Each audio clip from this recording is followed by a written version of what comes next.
To this now, climate change activists are putting more pressure on world leaders to agree to a new financing deal. They want to help developing countries tackle climate change.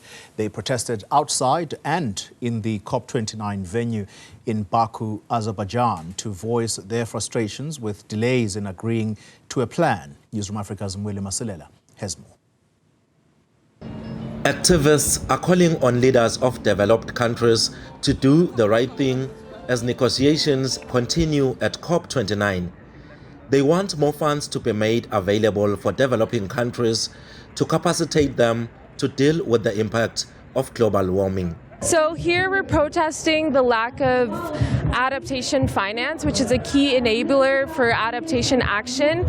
And one of our key demands is that, adaptation and the solutions are already there. We don't need solutions from the global north. We don't need anything other than to create systems that enable us to carry forward our action. Our concern here is the ongoing negotiations and how will it affect the food and agriculture in not only the Philippines but also in the global south, because as we know, COP29 are now focused on financing climate solutions, but the climate solutions that they are financing are not aligned to what we are advocating and practicing for, which is food sovereignty. Today we are here to remind the leaders today at COP29 that there is an emergency in our communities, in our countries, and that's adaptation.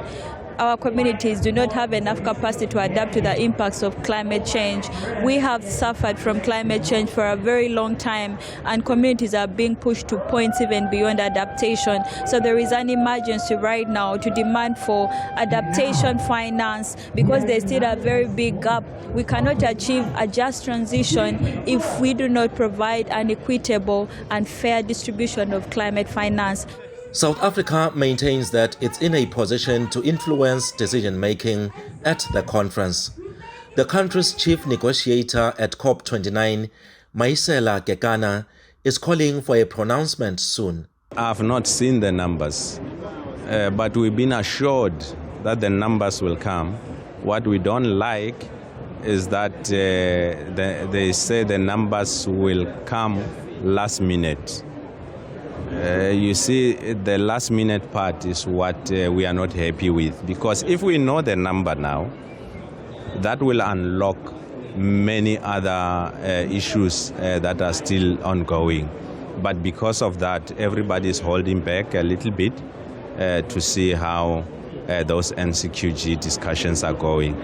So what we are doing now is to prepare packages in all these areas, packages on mitigation, packages on adaptation, packages on response measures.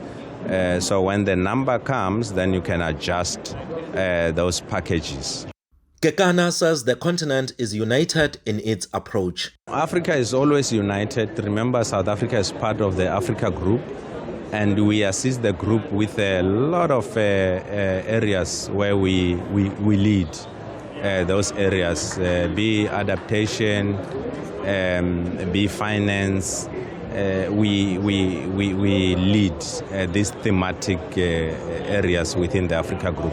So Africa has always been the strongest group in these negotiations, simply because of its unity. We are one continent facing similar challenges. We have coordination mechanisms at lead coordinators, the focal points, the ministerial, what you call AMSEN, and within the AU we've got what you call Committee of Heads of States and Government, CAHOS. So Africa really coordinate well. Environment Minister Dion George, who is leading the South African delegation, says he's optimistic that despite all the challenges, something solid will come out of this climate summit. For Newzroom Afrika on Channel 405, I'm Mweli Masilela in Baku, Azerbaijan.